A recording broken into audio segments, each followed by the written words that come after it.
Bonjour à tous, c'est parti pour une session de débrief, le grand débrief de Smartech avec à la une. On va parler de la redevance pour copie privée qui pourrait arriver sur les ordinateurs. Et puis le LR, Laurent Wauquiez, qui voudrait pouvoir expérimenter les caméras avec reconnaissance faciale aux abords des lycées dans sa région. On va aussi faire un petit clin d'œil aux 10 ans de la French Tech, quand même, ça se fête.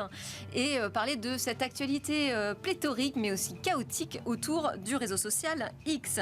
Notamment, voilà les sujets que je vous propose aujourd'hui dans ce grand débrief. C'est parti pour Smartech.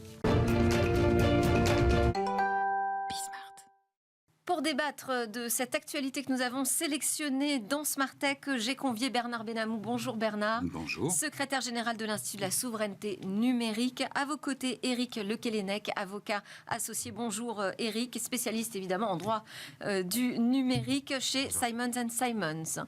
Et Henri Dagrin. Bonjour Henri, délégué général du SIGREF. Je vous propose qu'on démarre tout de suite parce que je sais que le temps passe très vite avec vous.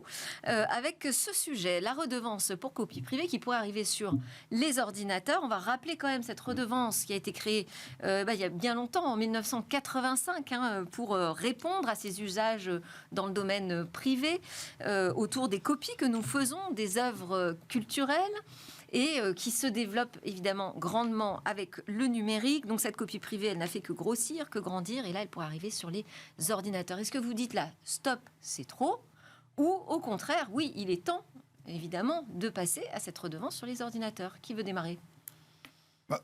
Henri. Je veux bien, Delphine. Cette copie, cette redevance sur la copie privée, ce que l'on constate, c'est que les ayants droit, au sein de la commission qui gère ce sujet, n'ont fait au cours du temps que rajouter les différents procédés qui permettent éventuellement de copier des œuvres, sans jamais prendre en compte l'évolution des usages. Or, aujourd'hui, si on prend par exemple la musique, la consommation de musique se fait maintenant essentiellement par du streaming, donc avec des ayants droit qui sont rémunérés par les plateformes, et plus du tout par qui aujourd'hui copie un morceau de musique sur un device, sur un équipement. Et donc, il est assez légitime, me semble-t-il, de la part de l'industrie des équipements, de demander à ce qu'il y ait un rééquilibrage, en tous les cas, des études régulières qui soient faites pour contrôler la façon dont les œuvres qui relèvent des ayants droit, pour lesquelles les ayants droit peuvent prétendre une rémunération, sont effectivement copiées sur des supports numériques. D'autant que Copie France, qui est en charge de la collecte, a récolté à peu près 300 millions d'euros en 2021. C'est une somme considérable si on compare par ce qui fait juste autour de nous en Europe. Voilà, ça c'est un premier point qui est discuté. Et puis ensuite, on a la Fédération française des télécoms qui effectivement dénonce la manière dont sont réalisées les études d'usage. Donc vous êtes tous en phase avec ça. Surtout. Ouais. C'est surtout ça le problème. On peut être qu'en phase, surtout qu'en réalité, ce projet de taxe n'a rien d'innovant. On ressort du placard ce qu'on a appelé la taxe TASCA en 2001. Oui. Qui justement avait été écarté à l'époque parce qu'on avait pu considérer qu'un ordinateur portable, ça servait aussi à chercher un emploi, à faire des démarches administratives, au demeurant d'ailleurs, c'est source d'économie à hauteur de plusieurs milliards d'euros pour l'administration publique en France, et que finalement, c'était finalement un seul usage qu'on pénalisait, lié à la sphère privée, et qu'il s'agissait effectivement de ne pas appliquer cette taxe à l'époque. On y revient maintenant, parce qu'il y a aussi de nouvelles formes de piratage. Voilà, c'est aussi via quand même son ordinateur portable qu'on va accéder aux grandes plateformes cloud, lesquelles sont censées mettre en place, c'est vrai, des filtrages qui ne sont pas toujours très effectifs. Et à ce titre, finalement, les ayants droit souhaitent recouvrer des sommes complémentaires. Sachez quand même qu'en novembre 2021, cette taxe a déjà été étendue aux appareils reconditionnés, ce qui, d'un point de vue de la protection de l'environnement, est quand même assez dommageable. Et d'ailleurs, là, on parle des ordinateurs neufs et reconditionnés également, qui seraient touchés par cet élargissement. Il est clair qu'il y a et il y aura puisque là, on a parlé de l'existant, comme le rappelait Henri et comme le rappelait monsieur. Mais il y aura effectivement des problèmes nouveaux autour effectivement du partage de la valeur, de la rémunération effectivement des artistes. On pense en particulier à l'intelligence artificielle et toutes sortes effectivement de débats qui devront exister. Bien sûr. Et là-dessus, effectivement, on a toujours un décalage entre les technologies et évidemment, tout à l'heure, il était question du décalage avec les usages. Mais il est évident qu'il y aura aussi un décalage par rapport aux technologies dans les temps à venir. Et donc, c'est vrai que, pour revenir, puisqu'on reparlait effectivement de l'histoire des fonds baptismaux de ces redevances, l'idée était évidemment d'une juste rémunération effectivement de la création et de la propriété intellectuelle. L'idée pour l'avenir, c'est évidemment d'éviter que les créateurs, au sens large, ne deviennent la variable d'ajustement des modèles économiques des grandes plateformes, et en particulier maintenant, essentiellement entre Google et Microsoft. Est-ce que c'est la bonne réponse pour adresser le sujet de la rémunération aujourd'hui des artistes ? J'ai souvenir d'une discussion enflammée que j'avais eue à Sciences Po avec un certain Pascal Nègre, l'un des grands acteurs dans ces domaines autour de la musique. Et effectivement, je me souviens, on était avant Adopi, oui, c'était loin. Et je me souviens que lui disait, mais il faut favoriser les offres légales. Aujourd'hui, malheureusement, les offres légales existent, elles ne sont pas européennes. Et pour l'essentiel, effectivement... quand même, on a Spotify. Un peu Spotify, un peu. Mais en volume, je pense effectivement que derrière les très gros, je pense qu'ils sont derrière. Mais fondamentalement... et on pourrait même dire que Spotify, pour beaucoup, ce sont des investisseurs qui ne sont pas européens. Et ça, c'est encore je peux dire Deezer aussi. J'ai oublié quand même Deezer. Et puis, le troisième m'échappe. Aujourd'hui, c'est Apple Music. C'est pas un majeur, le troisième. Ça me reviendra, le pauvre. Qobuz, c'est YouTube aussi pour effectivement la musique qui est de plus en plus. Oui. Et donc, fondamentalement, je crois qu'effectivement, il y a une vraie réflexion de fond sur une façon d'agir de manière préemptive et non pas simplement de façon réactive. Or, j'ai peur, au vu évidemment de la redistribution dans ces domaines, qu'il y ait eu souvent, et c'est le cas pour cette redevance, mais ça a été le cas, je dirais, depuis 20 ans, qui est souvent une action réactive plus qu'une réflexion de fond sur les évolutions en cours. Et donc l'avocat aussi pense que c'est pas la bonne réponse, la copie privée, pour adresser le sujet de la rémunération des artistes aujourd'hui à l'ère du numérique. Ça nous enferme dans des modèles économiques anciens.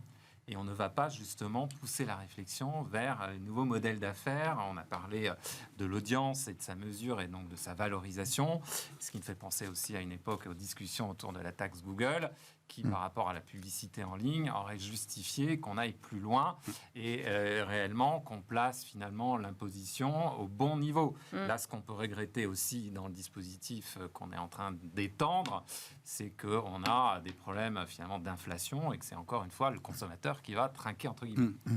Oui. Ouais, attention aux manchettes font du bruit. Ah, pardon. Henri. Oui, et puis je crois qu'il y a un des sujets, c'est quand même cette schizophrénie entre, d'un côté, la rémunération des auteurs et de leurs ayants droit à partir d'un support, mais qui décorrèle complètement de la réalité de la consommation des œuvres. Oui. Et ça, je pense que c'est un sujet également qu'il faut que l'on aborde, parce que les artistes eux-mêmes, eh bien, à mon sens, enfin en tous les cas, si j'étais un artiste, je ne m'y retrouverais pas. Oui. Je ne m'y retrouverai pas. Allez, on enchaîne avec notre deuxième sujet. Là, c'est Laurent Wauquiez qui estime qu'il est temps d'expérimenter la reconnaissance faciale aux abords du lycée. Évidemment, c'est une déclaration qu'il a faite aux Parisiens après l'attaque d'Arras qui a valu l'assassinat d'un professeur, Dominique Bernard. Alors, il demande donc pour cela au gouvernement de modifier la loi, parce que, Éric Le Guenec, vous confirmez, aujourd'hui, on ne peut pas l'utiliser, cette reconnaissance faciale, dans le domaine public. Alors, dans le domaine public, non. En matière de sécurité et de lutte contre le terrorisme, il peut y avoir des aménagements d'exception, mais extrêmement limités, encadrés, et qui doivent d'ailleurs faire l'objet, finalement, d'un avis préalable de la CNIL, dont on sait qu'elle prétend être le garant du pacte républicain et ne peut octroyer ces dérogations que de manière très exceptionnelle, après ce qu'on appelle une analyse d'impact, où tous les risques par rapport aux droits et libertés des personnes doivent être très concrètement évalués. Donc c'est quand même des hypothèses tellement étroites que la CNIL avait même refusé, par exemple, il y a 2 ans, donc l'autoriser, le contrôle, vous savez, d'accès au stade, aux interdits de stade, par la reconnaissance finalement évidemment faciale, ce qui aurait pourtant simplifié la mise en œuvre d'un tel contrôle reposant lui-même sur une base légale solide. on voit que ça reste quand même très étroit, très compliqué. Et même, je voudrais élargir un tout petit peu sur ce qu'on appelle la surveillance auditive. Donc, on peut avoir des micros associés à des caméras. Rien que ça, la CNIL est très réticente. Alors, pour en arriver à la reconnaissance faciale, on voit que le chemin est semé d'embûches juridiquement. Mais ça voudrait dire quoi aussi? Si on imagine qu'on installe ce type de solution, de système, ça voudrait dire qu'il faudrait scanner l'ensemble des élèves qui vont rentrer dans les lycées? Non, enfin, si j'ai bien compris la proposition, il s'agit juste d'avoir un fichier avec l'empreinte faciale ce qui est demandé en tous les cas, des fichiers S, oui. Des fichiers S pour terrorisme, parce qu'en plus, il y a... Oui, mais enfin, ça veut dire que par défaut, la caméra, quand même, va capter l'ensemble des visages. Nécessairement branchée en permanence. Oui, mais ça ne veut pas dire qu'elle va... Ça veut dire qu'on va l'utiliser. Oui. Non, est-ce que la question que l'on réservé sur le sujet, la question que l'on peut se poser, c'est sommes-nous en train de rentrer dans Minority Report? Un peu. Est-ce que les... Pour l'instant, le gouvernement n'a pas dit oui. Non, bien sûr, mais il est clair que lorsqu'il est question de sécurité nationale, on sait très bien que les arguments que peuvent opposer, parce qu'il faut avoir en tête que lorsqu'il est question de sécurité nationale, il n'y a pas de double check, de revérification européenne, c'est-à-dire que c'est du domaine, c'est le cas de le dire, souverain des États. Et réfléchissons à ce qui risque de se passer pour les JO. On sait très bien qu'il a été question, évidemment, de mettre en place des dispositifs de ce genre dans le cadre des JO. Donc il n'y aura pas de reconnaissance faciale. En revanche, on a accepté l'utilisation de caméras dites intelligentes. Ce qui veut dire un peu la même chose. Augmentées, donc pour repérer les mouvements. Voilà, des caméras algorithmiques pour repérer les mouvements de foule. Oui, ça s'appelle l'analyse comportementale telle que nos amis chinois la pratiquent abondamment au travers de l'ensemble de leurs millions de caméras sur le territoire chinois. Mais sans reconnaissance faciale. Mais il n'est pas dit, et il n'est pas impossible d'imaginer qu'une évolution en cas effectivement de durcissement de la situation sécuritaire, ce qui malheureusement, qu'à Dieu ne plaise vu la période, n'est pas une chose qu'on peut écarter du revers de la main, ça fait partie des choses dans lesquelles nous devons effectivement être vigilants, parce que c'est le profil de l'activité sociale dans nos sociétés qui serait modifié. Oui. Et donc, là-dessus, la vision qu'avait un Eric Schmidt qui disait la vie privée, c'est une chose du passé. Ça n'existe plus. Si vous ne voulez pas qu'une chose se sache, vous n'avez qu'à pas la faire. C'est une vision qui rejoint terriblement les visions des dictatures. Henri Dagrin, ça vous inquiète également? Alors, bon, moi, c'est pas une question d'inquiétude ou de crainte à titre personnel, mais je ne suis pas certain que nous voulions d'une société dans laquelle il y a ce type d'intrusion des technologies numériques dans notre capacité à vivre de manière libre et non surveillée. On y arrivera peut-être parce qu'à un moment donné, la demande sociale sera plus forte. C'est pas quelque chose qu'il faut écarter, mais à titre personnel, et j'estime que dans nos sociétés démocratiques, libérales, nous devons pouvoir vivre de manière sereine sans être en permanence surveillés par l'ensemble d'un système électronique. Enfin, c'est... Mais c'est expérimenté dans d'autres pays aussi. Il y a cette pression internationale. Absolument. Je voulais dire, avec l'expérience à Victoria Station, une des gares les plus fréquentées de Londres, la Metropolitan Police là-bas a dû renoncer à son expérimentation parce que justement, il y avait quand même des taux d'erreur très importants, en plus. Au-delà des 20%.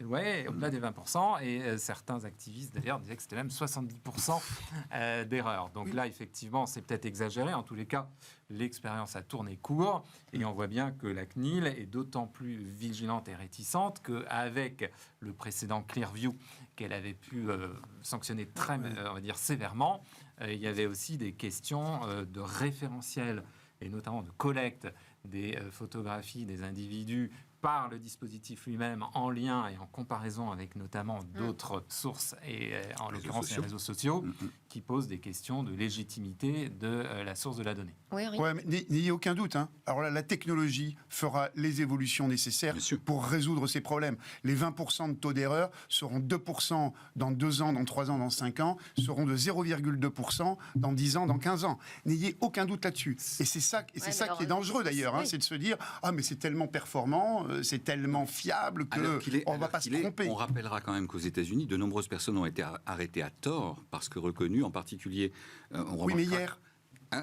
On remarquera que les personnes noires ont un taux de reconnaissance qui est beaucoup moins efficace que les personnes dites caucasiennes, c'est comme ça qu'on les appelle là-bas, c'est-à-dire les blancs.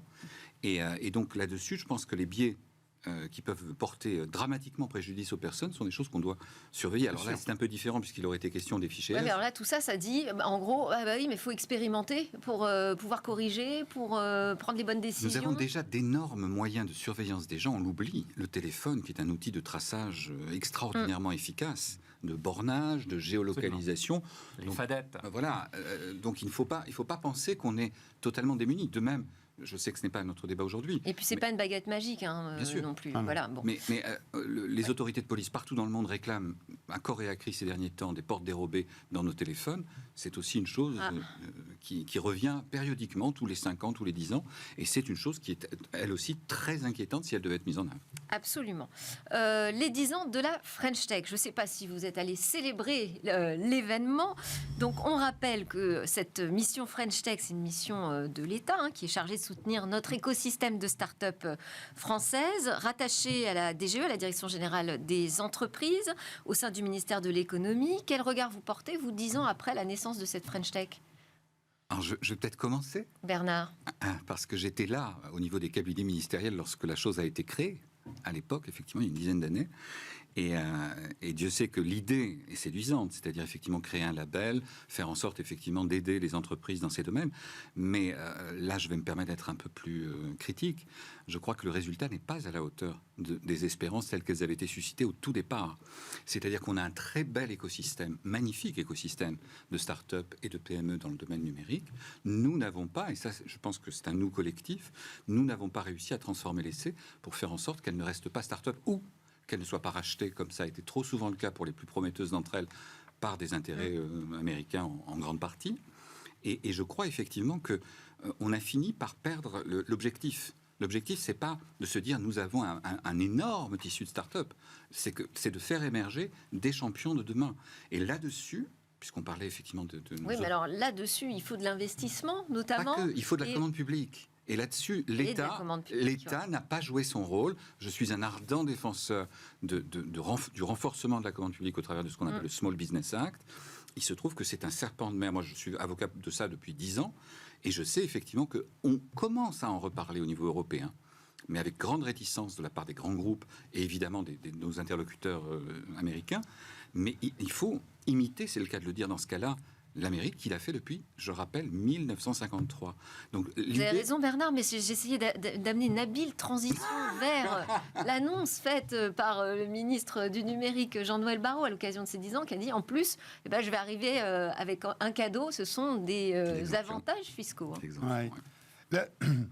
La French Tech, aujourd'hui, c'est effectivement 10 ans. 10 ans où on a fait des erreurs, on a beaucoup appris. Notamment, et c'est là où moi je peux m'exprimer, c'est sur les relations entre les grands groupes et les start-up, où il y a eu des relations au début qu'on pourrait qualifier bien souvent de toxiques, où effectivement, et pas que de la part des grands groupes, mais également de la part des start-up, et ça a tué beaucoup de belles initiatives. Absolument. Parce que cette relation entre start-up et grands groupes n'était pas toujours abordée par le bon côté et pour les bonnes raisons. Aujourd'hui, je crois qu'on est revenu à quelque chose de beaucoup plus raisonnable. Et d'ailleurs, ça fait partie du dispositif qui a été lancé au moment du salon de Vivatech. De Vivatech, voilà. Ouais. Je choisis la French Tech, qui est un dispositif sur lequel le SIGREF s'est engagé, mais comme beaucoup d'autres organisations, en partant du constat que une start-up, elle a besoin de financement, certes, mais la première chose qui la fait vivre, la raison profonde qui fait que c'est un succès, c'est quand elle a des clients. Et, oui. Et les start-up qui crament du cash sans clients, uniquement avec des promesses, c'est le plus délétère pour l'ensemble de l'écosystème. L'excellent député Philippe Latombe a eu l'occasion dans son rapport sur la souveraineté de dire que 1 euro d'achat, ça équivaut en termes de modèle économique pour une start-up à 7 ou 8 euros de subvention. C'est donc structurant efficace. Et là-dessus, je le rappelle, la commande publique joue et doit jouer son rôle. Elle ne le joue pas. Alors Je là, le dis il y a clairement, elle ne le l'arrivée joue pas aussi d'un aujourd'hui. nouveau site internet pour ces 10 ans de la French Tech qui doit nous donner un peu plus de lisibilité sur l'action publique. C'est vrai qu'on en a besoin quand même. Hein. Ah, mais la transparence ne suffira pas. Il faut aller bien au-delà vers l'obligation, ce qui se passe aux États-Unis. C'est un pas en tout cas. Bernard a tout à fait raison. Ouais. L'action publique, une politique publique, c'est au moins 3 leviers qui doivent être actionnés de manière très harmonieuse. Les 3 leviers dont dispose le pouvoir politique, c'est bien sûr le réglementaire. Et notamment la fiscalité en fait partie, c'est le financement, l'investissement public. La BPI France, pour ça, Fait son travail. fait vachement bien son travail. Et le 3e levier, c'est la commande publique. Le bras Et il faut que prescripteur. ces trois leviers soient articulés de Je manière rappellerai harmonieuse. un chiffre, aux États-Unis, 26% de la commande publique fédérale est attribuée à des PME. Si nous en sommes à plus de 10% en France, je serais extraordinairement étonné. Je voudrais quand même ajouter Eric. que pour les startups que j'ai la chance d'accompagner, voilà, être dans le mouvement de la French Tech, c'est quand même bénéficier d'un relais d'image et de notoriété Sûr. non négligeable, y compris à l'international. J'étais moi-même à Singapour, et il y a une délégation très dynamique. Et à tout point de vue, on voit bien quand même que, y compris dans la valorisation de ces structures, eh bien, c'est aussi une marque non seulement de fabrique, mais aussi un gage de qualité d'avoir eu cet accompagnement tout particulièrement. Oui, on peut dire quand même aussi un mot parce que cet anniversaire s'est accompagné d'autres événements justement à l'international et Dramatique. on a 500 entrepreneurs French Tech justement qui ont manifesté leur soutien avec ce qu'ils appellent la Startup Nation. Hein. C'est une inspiration en matière d'innovation aujourd'hui Israël. Donc voilà, cet appel qui a été lancé, un appel aux dons et puis à aider les populations de quelque façon que ce soit. On enchaîne avec l'actualité autour de X. Je l'ai décrite comme chaotique. J'ai eu du mal à tout lister, mais enfin, on va commencer par cette question. Est-ce que X pourrait bloquer son service en Europe? Est-ce que vous y croyez à cette hypothèse? Alors, je vais vous poser une question. Si X s'arrête demain, En Europe ou partout? s'arrête demain, on va... Ah bah oui, parce que ça Non, fait non, une différence. Disons, allez, en Europe, Ok. qu'est-ce qui se passe? 24 heures de gros chagrin, et puis rien du tout. Bien sûr. Je suis convaincu qu'il ne se passera rien. Oui, d'ailleurs, on est à la veille du No Twitter Day, pour ceux qui souhaiteront le... Alors, quand on sera diffusé, ce sera déjà passé. Ah, pardon. Donc, je ne sais pas. Je suis désolé. Bah non, mais c'est important de le dire. Je ne sais pas si ce sera très suivi ou pas. On verra. Est-ce que vous allez faire la grève du tweet, par exemple, Oui, autour de bon, cette ça table? ne me coûtera pas grand-chose, j'en fais très peu. Donc Même chose. la question n'est pas là. Non, Donc mais- vous vous dites que ça ne change rien Non. si Moi, je dis- Elon Musk décide de Non, d'abord, fermer il le ne le robinet fera- en Europe. Il ne le fera jamais, parce Il le que fera pas. ce serait un signal désastreux envoyé à ses investisseurs. Malgré tout, il y est malgré tout sensible, après avoir dépensé 42 milliards. Et donc, par définition, je crois qu'il ne le fera pas. Mais les menaces, ou en tout cas les lettres, les injonctions qui lui ont été envoyées par Thierry Breton, qui s'exprimait encore ce matin, enfin, qui s'est exprimé il y a quelques jours, Jeudi, on peut le dire. Oui, non. ne lui ont manifestement pas fait de grands effets, puisqu'il lui a répondu c'est à vous de me dire ce que je fais pas bien. Sous-entendu, en gros, ça s'appelle renverser la charge de la preuve, pour ce qui est des juristes. Donc, par définition, je crois qu'il est dans une telle logique, qui est une logique de pouvoir politique, qui est une logique d'affirmation idéologique, qui n'est plus une logique business, puisqu'on le voit bien, les financeurs, et en particulier les annonceurs, commencent à se méfier de l'image qui pourrait leur être accolée si effectivement ils continuent à investir dans cette plateforme.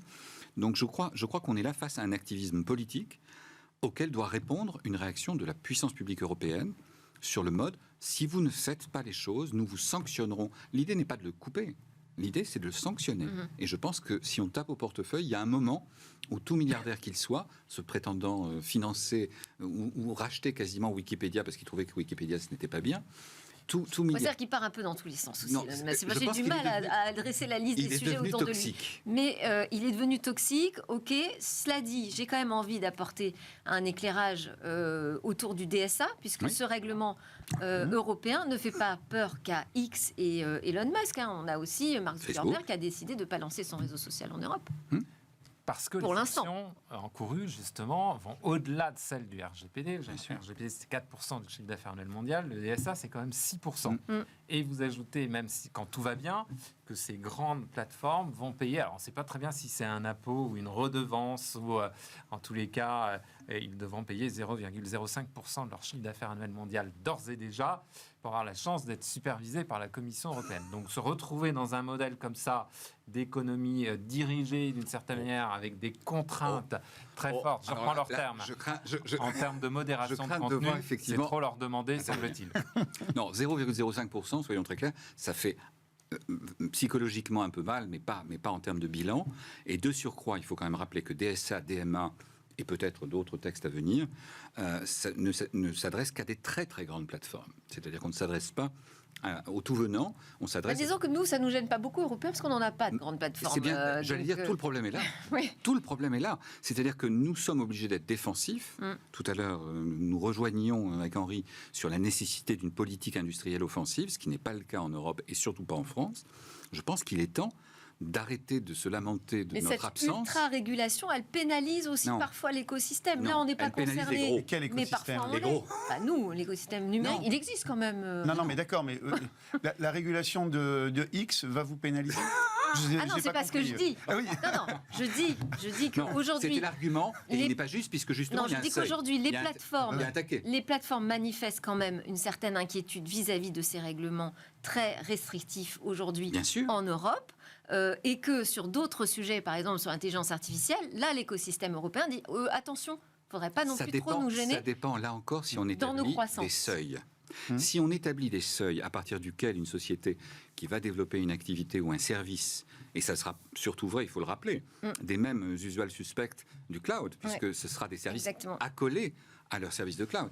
Donc par définition, si effectivement on ne vise qu'intelligemment, c'est ce qu'on appelle faire des lois ad hoc, si on vise intelligemment, comme ça a été le cas pour le DSA et le DMA, historiquement, je rappellerai que le droit antitrust porte ce nom, parce que Standard Oil était un corporate trust. Donc c'était une loi pour une société. Il y a aussi des entreprises et des associations et des clubs de la cybersécurité comme le Clusif qui décident de partir de la plateforme X. Quelle est la position du SIGREF, tiens, par exemple?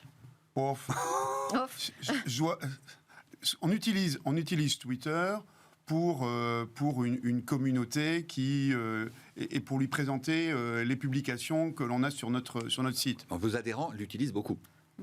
Oui, mais et en même temps, je suis convaincu que si, je vous le redis, si Twitter, ça ne changera pas grand-chose. Twitter, ça agite beaucoup les esprits, mais c'est très momentané. Regardez, en une semaine, on oublierait Twitter le modèle, alors parce qu'on n'a plus que quelques secondes finalement, le modèle payant chez X, ça vous semble intéressant? Je serais ravi parce que je pense que l'un des problèmes de ces plateformes en termes de dérive vers les propos de haine, vers l'amplification effectivement des rumeurs, du complotisme, etc., est lié au fait qu'il n'y a pas de tarif d'entrée.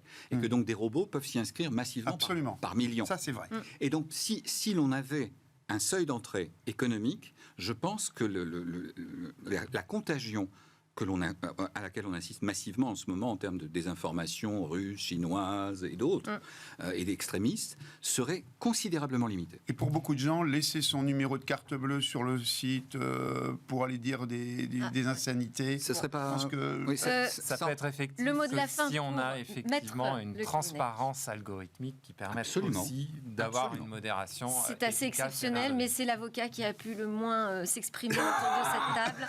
Merci beaucoup. Éric Le Quélénec, avocat associé spécialiste droit numérique chez Simon & Simons, Bernard Benamou, secrétaire général de l'Institut de la souveraineté numérique et Henri Dagrin, délégué général du SIGREF. C'était Smart Tech, merci de nous suivre.